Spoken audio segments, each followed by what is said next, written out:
પાદરાના Mujpur Gambhira bridge બિસ્માર બનતા હકની વાતના સંયોજક વિકીશ્રી માળીએ તંત્ર પર આકરા પ્રહાર કર્યા। બ્રિજ પર મસ્ત મોટા ગાબડા જોવા મળી રહ્યા છે। મધ્ય ગુજરાતથી સૌરાષ્ટ્રને જોડતો એકમાત્ર મહત્વનો બ્રિજ હવે ખખડધજ બન્યો છે। વાહન ચાલકો ત્રાહિમામ પુકારી ઉઠ્યા છે, જેને લઈ હકની વાતના સંયોજક વિકીશ્રી માળીએ બ્રિજનું સમારકામ કરવા તેમજ નવો બનાવવાની માંગ કરી હતી। મધ્ય ગુજરાતથી સૌરાષ્ટ્રને જોડતો અત્યંત મહત્વનો ગણાતો સન 1984માં બાંધકામ કરી બનાવેલ મહીસાગર નદી પરનો મુજપુર ગંભીરા બ્રિજ પર ઠેર ઠેર મસ્ત મોટા ગાબડા પડી ગયા છે।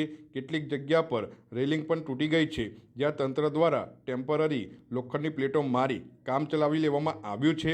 આ બ્રિજ પર ભારે વાહનોથી ધમધમતો હોય છે। આ રોડ પર વરસાદની શરૂઆત થતાં બ્રિજ પર મસ્ત મોટા ખાડાઓ પડ્યા છે, જ્યાં વાહન ચાલકો રોજે રોજ વાહનો પરથી પટકાઈ રહ્યા છે। ખાડાઓને લીધે વાહનોને પણ ઘણું નુકસાન થઈ રહ્યું છે। ત્યારે આજ રોજ હકની વાત સંગઠનના સંયોજક વિકીશ્રી માળીએ તંત્ર પર રોષ ઠાલવ્યો હતો અને બ્રિજ પર પડેલા ખાડાઓનું વહેલી તકે સમારકામ થાય તેવી માંગ કરી હતી। નમસ્કાર, વિડીયોના માધ્યમથી જાહેર જનતાને આપણે દેખાડવા માંગીએ છીએ કે જ્યારે જ્યારે વરસાદ પડે છે ને ત્યારે ત્યારે તંત્રની જે પોલ છે એ ખુલ્લી થાય છે।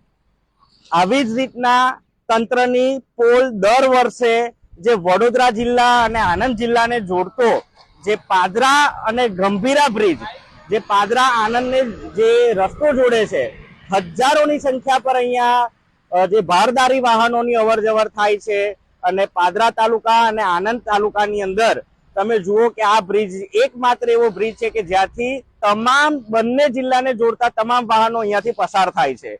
અને અહીંયા તમે જુઓ કે મસ્ત મોટા ખાડા પડી ગયા છે। ચોમાસાની શરૂઆત થઈ ગઈ છે અને દર ચોમાસે આ પરિસ્થિતિનું ઉત્પન્ન થાય છે। દર ચોમાસે અવાજ ઉઠાવવો પડે છે અને દર ચોમાસે આ બ્રિજ આવી જ હાલતમાં રહે છે અને દર વર્ષે ખખડધજ વધારે થતો જાય છે। આ તંત્રના પાપે આ જે ખાડા છે દર વર્ષે પડે છે અને અત્યારે ખાડા એટલા ઊંડા છે કે જેમાં વાહનનો પછડાટ થવાથી વાહનને પણ નુકસાન થાય છે અને અહીંથી અવર જવર કરનારા અમારા જે ટુ વ્હીલરની અંદર જેટલા પણ રાહદારીઓ છે તેમની પણ કમર ભાગે છે।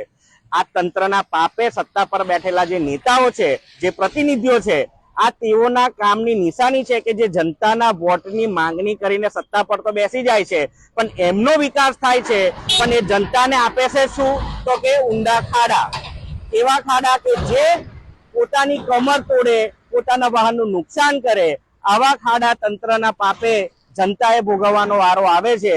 ત્યારે આ જે ગંભીરા જે બ્રિજ છે તેના તમે દ્રશ્યો જોઈ શકો છો કે કેટલી હદે આ ખખડધજ બ્રિજ છે અને ક્યારે એનું નવીનીકરણ થશે એ તો ખબર નહીં, પણ માત્ર ચૂંટણી આવશે ત્યારે આ બ્રિજને યાદ કરીને સરકાર દ્વારા કઈ ને કઈ જાહેરાત કરવામાં આવશે, પણ એનું જે નવીનીકરણ તો ના કરો પણ તેનું રિપેરિંગ પણ એ લોકો વ્યવસ્થિત રીતના કરતા નથી। અહીંના જેટલા પણ રાહદારીઓ છે ને, ખાસ કરીને પાદરા તાલુકાની અંદર જેટલી પણ કંપનીઓ આવેલી છે, જ્યાં આગળ આણંદ, બોરસદ ની આજુબાજુના જે કામદારો છે એ અહીંયાથી જ અવર જવર કરીને નોકરી કરતા હોય છે। ત્યારે તેઓ સેકન્ડ શિફ્ટમાં નોકરી કરતા હોય, નાઇટ શિફ્ટમાં નોકરી કરતા હોય, ત્યારે જ્યારે પણ એ લોકો અહીંયાથી અવર જવર કરે છે, દિવસે જો આટલા મોટા ખાડાની કોઈ પડે ને તો કોઈ પણ મતલબ એમની મદદ કરી શકે છે, પણ રાતના સમયની અહીંયા આગળ કોઈ લાઇટની પણ વ્યવસ્થા નથી।